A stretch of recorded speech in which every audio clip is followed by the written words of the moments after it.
Is nou 8 uur Vrydag aand die 6de Februarie. En die son gaan onder daai kant, Hartenbos se kant toe.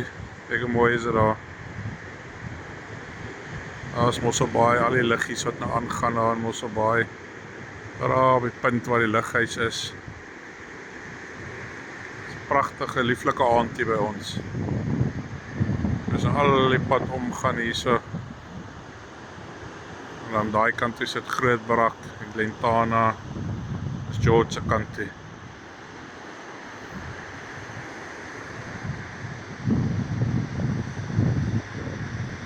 Redelik hoog water nou. Maar dit is wel 'n pragtige gesig hierdie son wat so ondergaan daai kant.